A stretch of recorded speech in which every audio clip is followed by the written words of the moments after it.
The chapter begins with a girl talking to a boy who eventually becomes her boyfriend. The boy says, "Like I said, if you're not going to lend me the money, then today's date is off. Although if you're reasonable and put out instead, that's cool too. Love hotels on you though." Hearing this, the girl tried to kick her boyfriend, but he moved away and kicked her in the stomach, saying, "Get over yourself. I'm done messing with you. You're broke and you won't put out. Like I'd give a damn about you." Then the girl sat up and said, "That's not even funny. Moron.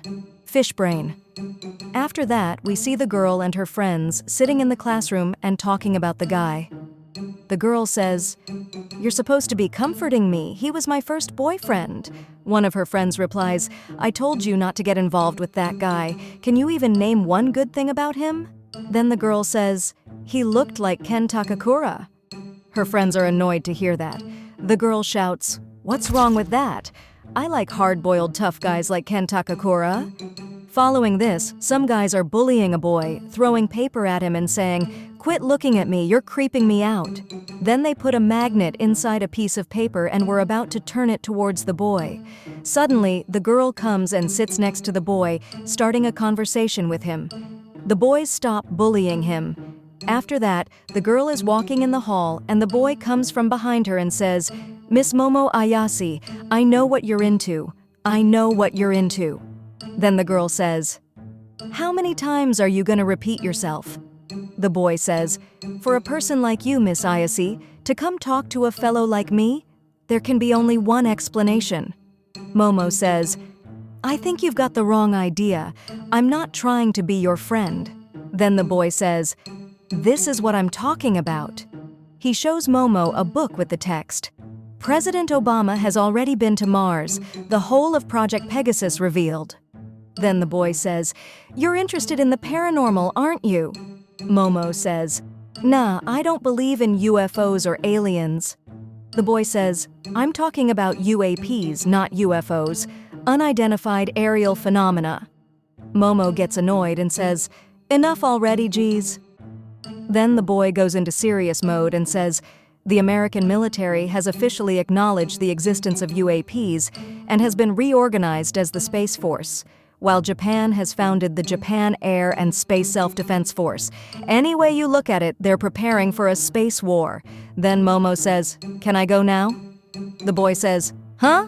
No, wait, they've got the latest pictures of Nessie in here, and stuff about Lieutenant Colonel Jim Chanan." Suddenly, Momo turns back and shouts at the boy, "Would you shut the hell up? I'm dealing with a broken heart here. I'm not in the mood for this nonsense. You're really pushing it with that nerd crap. This is why you don't have any friends. Don't talk to me like we're friends." The boy goes silent. After that, Momo says, "I am sorry." Then the boy replies, "I went too far." Then the girl picks up her book and says, "Look, I don't believe in aliens, but I do believe in spirits." Hearing this, the boy whispers and laughs, "No way, there's no such thing as spirits." Then they start to argue. Momo says, "I went along with your nonsense and you have the nerve to just shut me down?" The boy replies, "Please do not belittle the paranormal." Then Momo says, "Let me tell you something. My grandma's a spirit medium." The boy is shocked. Then Momo says, "Have you ever seen an exorcism? It's so scary. The possessed person has fits and stuff." After hearing this, the boy replies, "Illnesses can also cause fits. That's no proof that spirits exist." Then Momo says, "Oh yeah? Well, have you ever had an alien offer you a ride in its UFO?" The boy replies, "Your arguments are all over the place. Don't be an idiot." After that, we see Momo's two girlfriends watching the two of them and murmuring, "Seems she's given up on Ken Takakura for the geek type." After this, Momo and the boy come to a conclusion. Momo says to the boy, "All right, twerp, let's make it a challenge. If I can prove spirits are real, then you have to serve as my gopher." The boy replies, "Fine, then I'll show you some UFOs.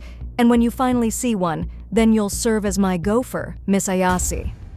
After that, Momo reaches a broken-down hospital and asks the boy in a phone call, "What is this place? It's scaring the crap out of me, and you're telling me this is a UFO hotspot?" The boy replies, They say the Nagi hospital is practically the holy land for UFOs. If you call for a UFO from the roof, you'll definitely be abducted. Momo says in fear, "What does that even mean?" The boy replies, "It means you get kidnapped by aliens and they use you for human experimentation."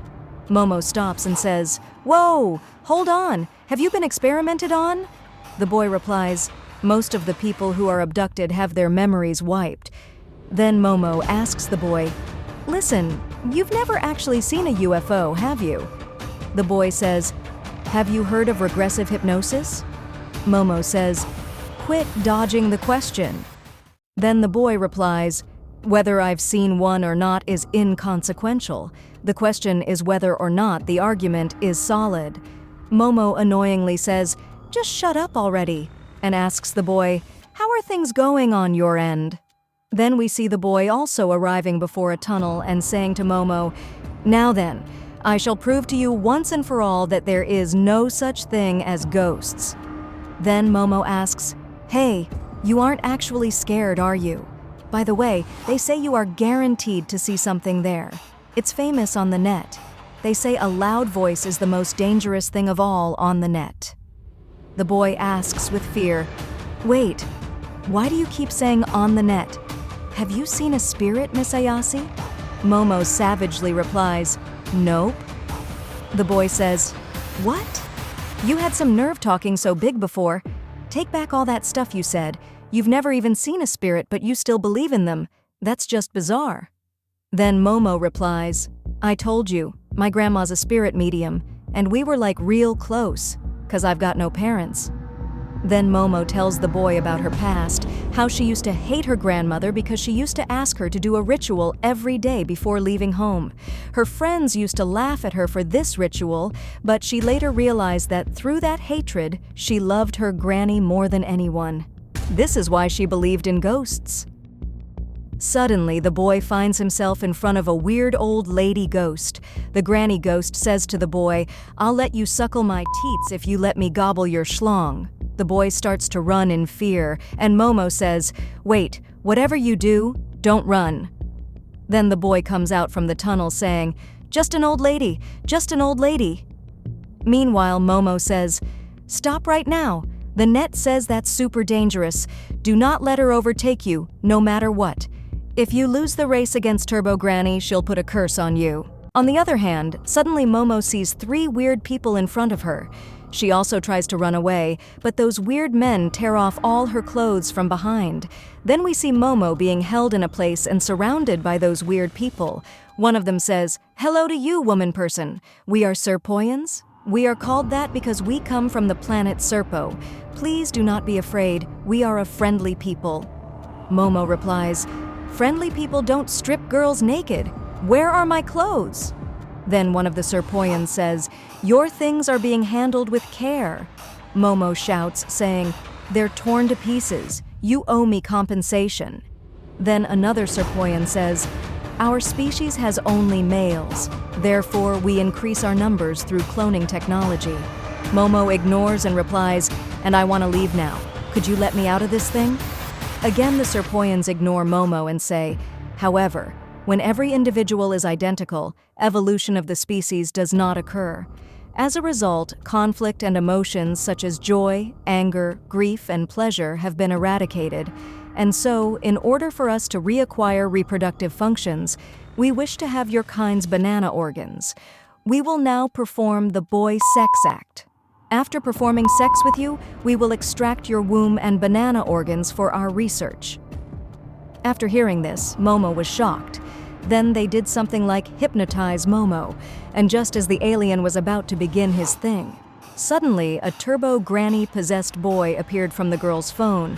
Among the aliens, the possessed boy bit off the cybernetic banana of one alien. In the next panel, we see that the Turbo Granny possessed boy is none other than the boy with whom Momo was talking on the phone. He was cursed by Turbo Granny. Then I saw the aliens in their true form, and suddenly the boy went and ripped the banana off another alien. The last Serpoian said, "Our precious banana organs, you banana thief!" Then he attacked Turbo Granny Boy by saying, "Serpoian form Serpogrammetry." Then we see that the boy was pushed inside a wall by that attack. After that, in order to save Miss Momo, the boy started to get up and said, "I'd even become a monster if it's for her sake." But we see that the Serpoyan attacked one more time with that move, and the boy went far inside the wall. But suddenly Momo started thinking about her past, about her grandmother, and she activated her psychic powers and kicked the alien out. Seeing this, the boy was shocked. In the next panel, we see that they were in a UFO. After that, suddenly the Turbo Granny-possessed boy attacked Miss Momo, but Momo suppressed the spirit of Turbo Granny with the help of her psychic powers. But Turbo Granny says, "I have his schlong now. As long as I have his schlong, the curse on the youngster will remain. If you want it back, then come to the tunnel. This place is too far away for me. At the tunnel, I will take on as much as you care to give, you garish little bitch." Then we see that the UFO crashed on the hospital, but Miss Momo and the boy were successful in getting out from there. Then we see Miss Momo again suppressed the curse. After that, the boy is taking off his clothes and said to Momo, "Miss Ayase, please put on my clothes and go home." Momo said, "Hang on. Without me, you'll go berserk again." Then the boy replied, "Everything that's happened is my fault. I won't have you be involved in it any further. I'll work up the courage to go to the tunnel, and after that, I'll solve this, somehow." After hearing this, Momo asked, "Why aren't you asking me to come with? After what I just experienced, I can't just walk away. Besides, if I hadn't been there, you'd be dead, you know. Isn't it better if we work together?" The conversation continued for some time. Then suddenly the boy said, "I am an awkward fellow after all, so please, Miss Ayase, put these on. If you don't, I won't be able to speak to you properly." After hearing this, the girl felt something in her heart. Then she finally asked the boy, "Now that I think about it, what's your name again?" The boy replied, "It's Ken Takakura." Hearing this, the girl fell silent.